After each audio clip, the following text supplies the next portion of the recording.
որ եկել եք, շատ ծանր իրավիճակ է ստեղծվել Եղեռնի հուշարձանի վերանորոգման հետ կապված, ինձ համար անհասկանալի է, թե ինչպես մեկ ճարտարապետ, որը չունի համապատասխան մասնագիտական փորձը, նույնիսկ գլխավոր ճարտարապետ, ինչ նշանակում է նախագծի գլխավոր ճարտարապետ, դարձել է ընդամենը մի քանի օր առաջ, նախագծում է և վերանորոգում է Եղեռնի հուշարձանը։ Ես ակնկալում էի, որ Եղեռնի հուշարձանի վերանորոգման աշխատանքների շուրջ կձևավորվի մի մեծ մասնագիտական խումբ փորձագետների, սակայն աշխատում է ընդամենը մեկ անձ, Սաշուր Քալաշյանը նույնիսկ դուրս եկավ աշխատանքային խմբից մի քանի օր առաջ։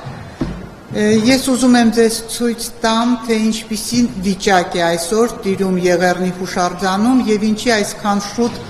հրատապ հրավիրեցի բոլորին, որպեսզի ներկայացնեմ ինչ է տեղի ունենում Եղեռնի հուշարձանի շուրջը։ Սա ներսից է, 12 աստիճանից քանդված են 4-ը, արդեն իսպառ բացակայում են, չկան այդ աստիճանները։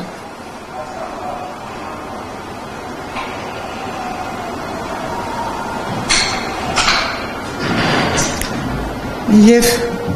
այս ֆոտոն ցույց է տալիս ինչպիսին էր վիճակը սեպտեմբերի սկզբին, իսկն սկսեցին քանդել դրսի քարերը, որոնք որ պարզապես չէին կարողանում պոկեին պատերից, հիմա սկսած այնքան հզոր են այդ քարերը, հաջորդ ֆոտոն ցույց կտա ձեզ, այս քարերն են, այնքան մեծածավալ են, որ ինչ-որ հնարավոր է եղել պոկեին, մնացածը մնացել են երկաթ բետոնի մեջ, ամրակայված,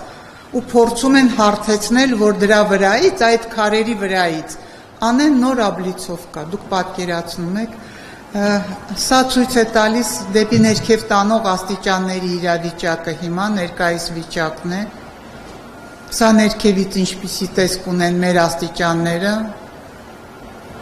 և այդ ամենը անձրևների նախօրեին, հեսա սկսվելու են անձրևները, որևէ աշխատանք տարված չի,